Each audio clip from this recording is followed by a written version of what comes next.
আসসালামু আলাইকুম। আজকে আমরা এমন কিছু সাধারণ জ্ঞানের প্রশ্ন নিয়ে আলোচনা করব যেগুলো আপনার জ্ঞানের ভাণ্ডারে নতুন আলো জ্বালাবে।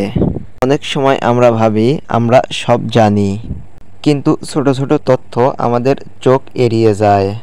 তাই ভিডিওর একদম শেষ পর্যন্ত থাকুন, কারণ প্রতিটি প্রশ্নের সাথে সাথে আপনি পাবেন নতুন নতুন তথ্য যা আপনি আগে কখনোই জানতেন না। আর ভিডিওর শেষে পেয়ে যাবেন সুন্দর একটি কুইজ।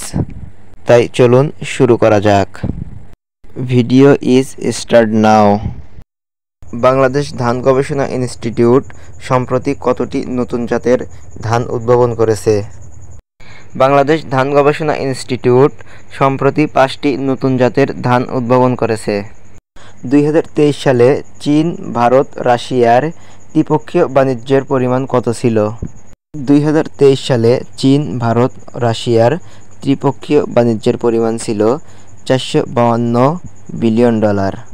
বীরশ্রেষ্ঠ লেন্স নায়ক নূর মোহাম্মদ শেখ কোন সেক্টরের অধীনে মুক্তিযুদ্ধে অংশগ্রহণ করেন? বীরশ্রেষ্ঠ লেন্স নায়ক নূর মোহাম্মদ শেখ 8 নম্বর সেক্টরের অধীনে মুক্তিযুদ্ধে অংশগ্রহণ করেন।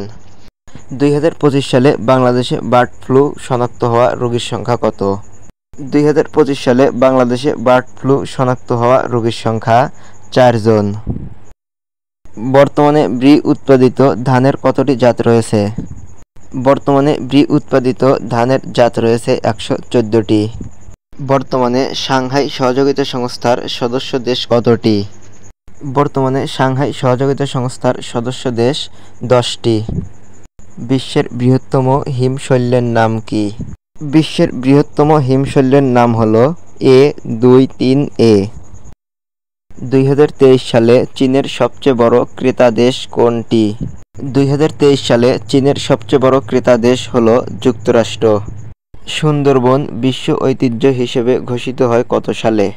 সুন্দরবন বিশ্ব ঐতিহ্য হিসেবে ঘোষিত হয় 1997 সালে। সাগরকন্যা কোথাকার ভৌগোলিক নাম? সাগরকন্যা হচ্ছে কুয়াকাটা সমুদ্র সৈকতের ভৌগোলিক নাম। আজকের কুইজ: বাংলাদেশ কোন সালে জাতিসংঘের সদস্য হয়? সঠিক উত্তরটি কমেন্টে জানিয়ে যান। ভিডিওটি কেমন লাগলো অবশ্যই কমেন্ট করে জানাবেন। ভালো লাগলে লাইক, কমেন্ট আর শেয়ার করতে ভুলবেন না।